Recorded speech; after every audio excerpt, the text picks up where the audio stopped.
Man, look here, y'all. Welcome to another episode of Old School Wealth Building with Abraham and Friends. It's these holiday seasons, and I got another good one for you. You know what? We're going to bring back Ken again. We're going to have a candid conversation. We're going to talk about the Christmas financial blues. Let everybody in there understand what's going on. Give you a couple of tips to help you out. Let me bring Ken on board with me. Welcome back, Ken. What's up? Good to see you again. How's your Christmas going? December 1st? Yeah. Nice. Okay, let's go ahead and jump.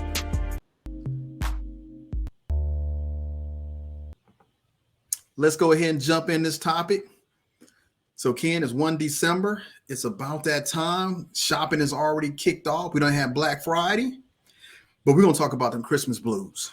And we want to give out some tips to help you get through those Christmas blues so they don't turn into a New Year's blues. Because you know what? As it said, it's a time of giving. They just didn't say what to give. It's a time of giving. They only say what to give. So we're going to kick off the first topic. It's December 1st. What do you do December 1st in preparation for next December? There's some things you can do to say, you know what? I'm going to start saving this year for next year. That's one of the biggest things you can do to prepare yourself for next Christmas. Now, there are plenty of ways to save. You can put money in a CD. You can put money in a coffee cup. You can put money in a pickle jar. It makes no difference. Here it is. It's not about the amount of money you save. It's about the habit that you create. So, Ken, what's a couple of habits you would create to get yourself ready for next Christmas? I think a perfect habit or maybe a family tradition is you line up your family and how about we teach them how to invest along with the Christmas spirit. So one thing I'd like to do with my family is, let's say we open up an investment account, put a certain amount of money in that account and allow them to do the research. They do all the research and invest in different companies or situations that they want to invest in.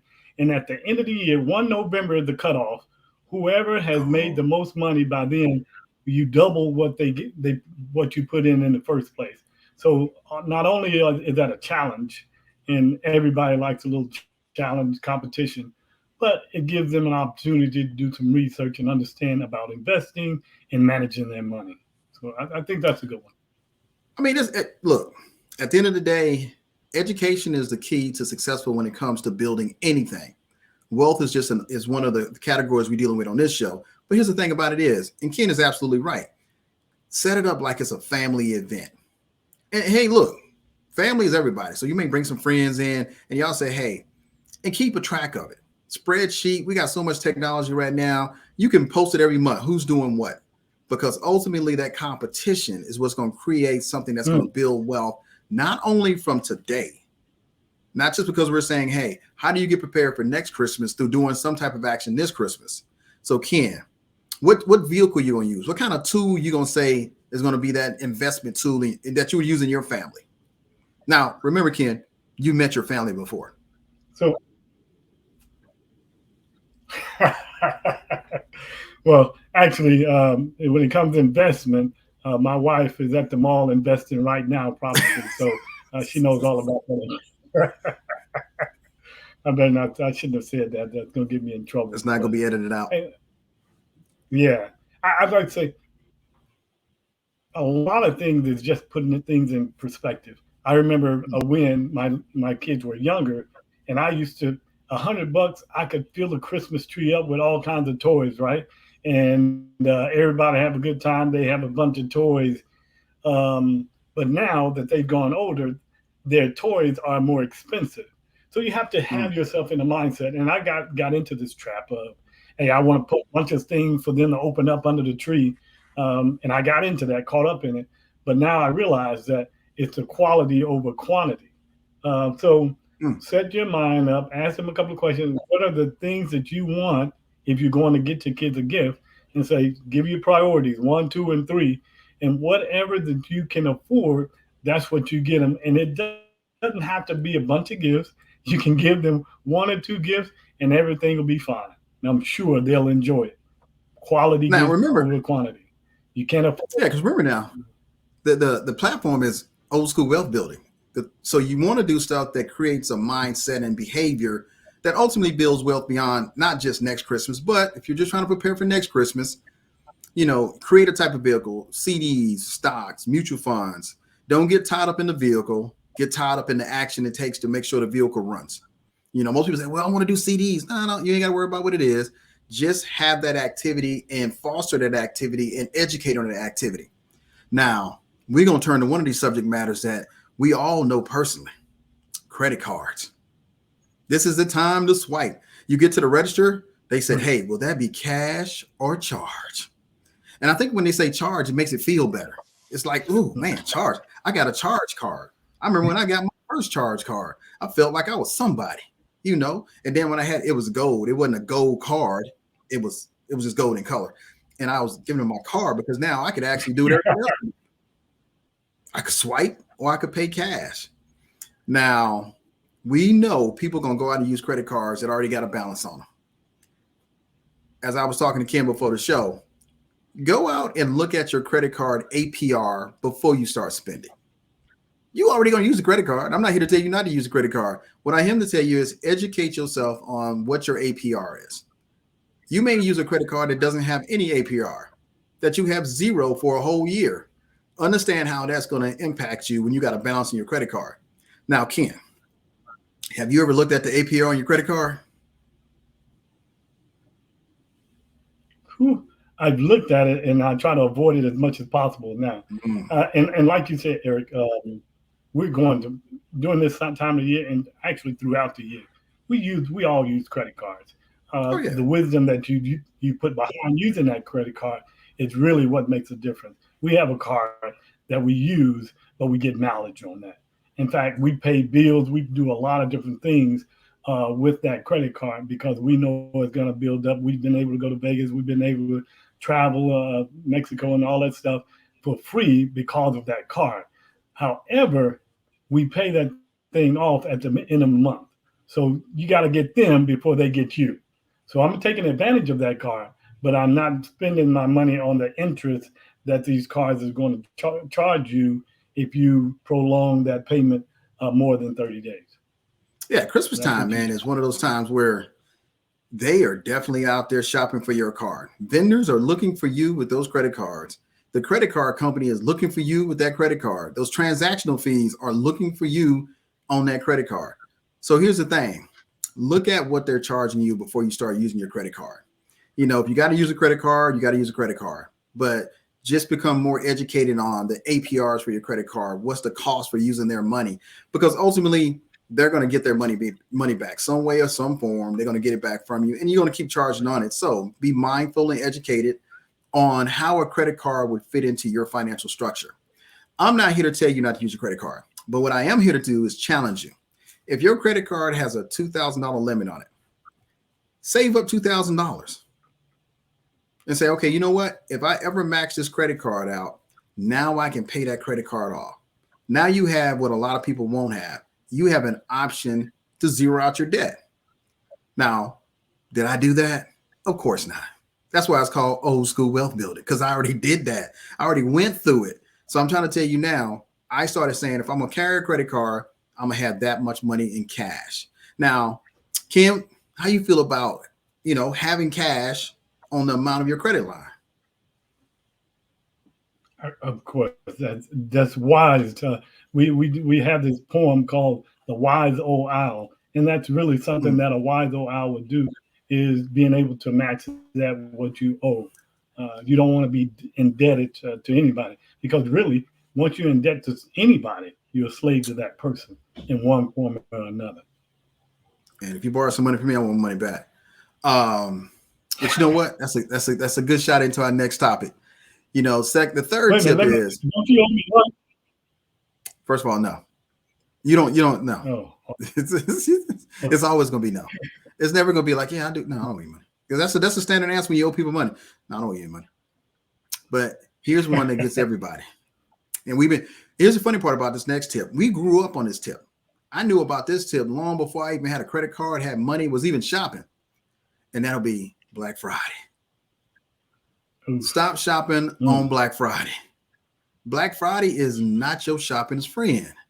Black Friday is for the vendor to take more money from you in whatever form or fashion. You think that they waited until December to give you a deal, or November to give you a deal, or Thanksgiving the day after so you can stand in line to give you a deal? No. They waited for you to feel comfortable to come out there and take what you think is a deal. So stop looking at Black Friday like it's a deal. Ken, you ever been out there on Black Friday? Oof. At 12 o'clock at night. I remember those days when kids were young, drag them out 12 o'clock at night. As soon as it opened up, you sitting in line for like 2 or 3 hours. Yeah, the frustration of it. I understand that pain. I felt that pain personally, but no more. Yeah, I mean, if you put the time and effort into what we're saying as far as preparation, you'll never have to shop on Black Friday again. What happens is the foundation building people don't want to do. It's easy to swap a credit card. It's easy not to prepare for the next Christmas because it's work. There's nothing that we're talking about is not work. You know, they go out there, you've been looking for that TV, 55-inch, man, it's the one you want, and they say it's on Black Friday. But there's also other days out the year where we have discounts and deals and things of that nature. Every holiday, there's always a sale. Why do I got to wait till Black Friday? So is Black Friday really your friend? Not really. It's the vendor's friend. It's the credit card company's friend because it makes money for them. Because whatever you charge on the credit card or how you purchase it. Now, if you're paying with cash, Black Friday is everybody's friend because you're paying with cash. We're talking about the people that are trying to build wealth, trying to take that money, put it towards something to build wealth. Now, I don't go out on Black Friday because it's just too many people. So if I could get a deal now, guess what, Ken? I ain't got to go out on Black Friday. I got Cyber Monday. How you feel about Cyber Monday?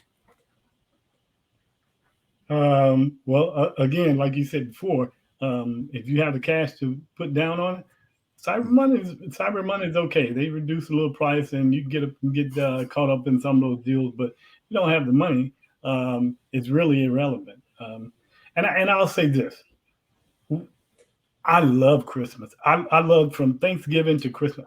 This is my best. I love this time of year. People are in a festive mood. They give more. They just care about each other more.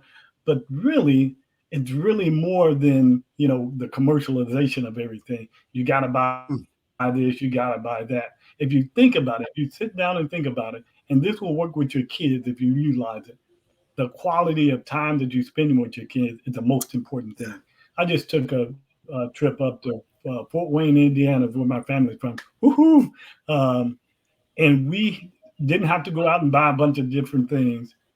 We just sit around, ate like crazy, and just laughed and talked and had a good time. My kids will remember that for the rest of their lives. That PlayStation that you buy for them, it'll break in a year or two, if not sooner.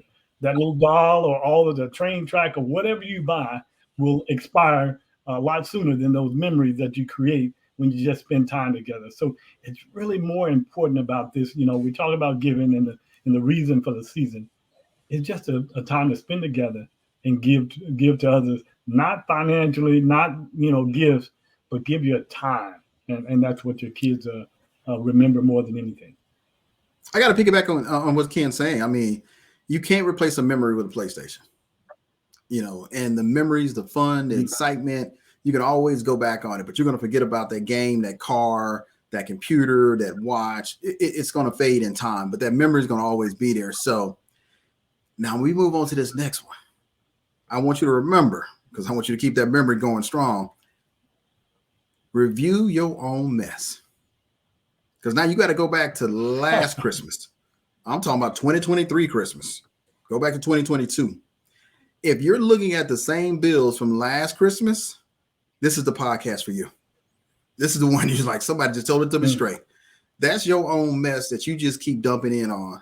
And you're going to have, and unfortunately, people have an emotional reaction to the mess that they built because they feel like there's some type of undue pressure on them to make this the season for making it happy for others. But if you're not happy, guess what? Is it really a season of happiness? You're going out here, you're spending money, you're doing things on Black Friday, you're swiping your credit card, you're not preparing for Christmas, and you're like, man. So when January come, you don't tell yourself a New Year resolution, not resolution, resolution. And Ken, what what are some of the things that we can do to look at our own mess financially in a positive light to get ourselves kickstarted to move to the next direction? Well, I really think it's a mindset. I'm a giver. I really am. I love the reaction that I get from people when you give them something. So that's important for me. But I also have to be realistic. I have to look at what's coming in, and if it doesn't match what's going out, then I'm off kilter. Even with my kids, and I'll tell you, I've gotten caught up in that commercial thing, and I wanted my kids to have this and that or whatever. Again, you go back to that time. Time is more precious than any object that you can give them. But just manage things. We have people that we try to give to, but be reasonable with yourself. If you owe something at the end of Christmas in this January and you're busy trying to pay that debt, that's not a good Christmas, and that's not a good New Year's for anybody. You don't want to start the new year off so in debt that you're frustrated with it. And I've been there, frustrated with, man, why did I do that? So let's call this no regret holiday, and just manage your time, get a different mindset on what's really important. What's important is family and friends and just spending time together. And it'll save you a lot of headache and a lot of money and a lot of time. Yeah, you can kind of look to the people in your life and your circle and realize that you're not really in my circle supporting me if I don't give you a gift and now we're not friends. That's an easy way to clean house and coming into the new year. If you feel like, well, you didn't give me a gift, we're not friends no more. Well, thank you. We were never friends before. So keep in mind that the circle that you got supports you, not drag you down. Now, which leads me into the next and last topic. Don't be afraid to say no. We want others to be happy, but it shouldn't be at the sacrifice of my own happiness or your financial freedom or your financial foundation.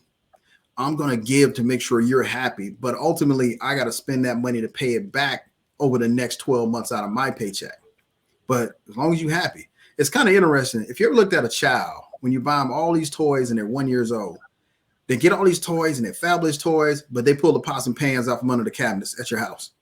And they having just as much fun. Just as much fun. You're like, hold up, I done spent all this money on these toys, and you're having fun with a pot and pan and a broom. So, Ken, how you feel about that? Just, it's a hard thing to say no. I'm not telling you it's easy to go in there and say no or not want to give to someone because you see the joy they get from it. But you also got to look at the joy it takes from you. We'll see it. My friends are my friends, gift or no gift. And if you have a friend that you feel so obligated to have to get them something for Christmas or their birthday or something like that, you may need to reassess who your friends are, because friendship is not based on what you give or how much money you have. That's a personal relationship that you glean from them and they glean from you, wisdom and understanding, so you can just navigate your way through this thing we call life. And those people will encourage you to manage your money in such a way that you can help others down the road. Now, it will be old school wealth building if I didn't hit you with a hot stove topic. That's a throw in. Hot stove. For all y'all don't know, go talk to your grandparents about it. They'll tell you about that hot stove. Stop pocket watching other people's money. That's the hot stove topic for the day. Ken, run with it.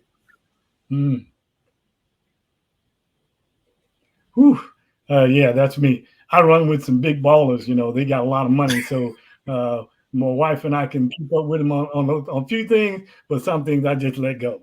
I can't go to Vegas 5-6 times a year, and I understand that, and they don't pressure me with that, and we just have a good time together when we're together. So yeah, that I don't watch other people's money. I gotta live my life the way I live my life.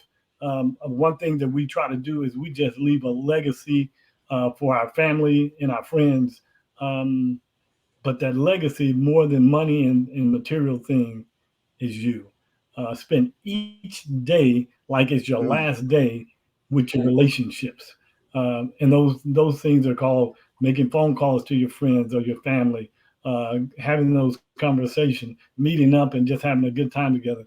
I guarantee you, it will alleviate or mediate some of those pressures that you have to spend money on them. Because you did, most of the time I spend money on people that I know I feel guilty about. I didn't spend enough time with them, so I spend a little money on them.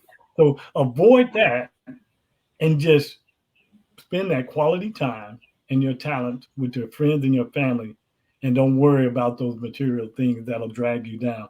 Because if they're friends and family, they want you to be prosperous in every aspect of your life. And draining money from you will not prosper you or anybody else around you. Yeah, I mean, and recap, because hey, here on Old School Finance, we try to keep it real. So, yeah, create something next year so it helps you pay for Christmas next year. This year is a wrap. You're going to do what you got to do to get through this Christmas. If you're looking at your credit card right now, take a peek at your statement, see what the APR is there. Now, if you really want a gut punch, go look at your actual physical statement, not your phone. Go and look at your physical statement, and it'll tell you how long it's going to take you to pay off your current balance based off the minimum payment. So if you want to get that and get that kicked off, take a look at that. Look, stop shopping on Black Friday thinking it's a deal. Find a deal, look for a deal, but stop thinking Black Friday is the deal. What we got next one? Oh, review your own financial mess. Look at what you've already created and see how that's dragging you down. And see, there's always somebody out there that wants to help you to get out your situation. But here's the problem. You got to want to get out your situation.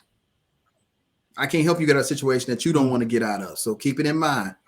Also, don't feel bad about saying no. Sometimes you got to say no so you can be happy. But as always, you know what? Ken, thanks for joining me. I love to come out here, man. Me and Ken be having some topics. And for y'all out there, have a happy holiday. See y'all later. Omega for life.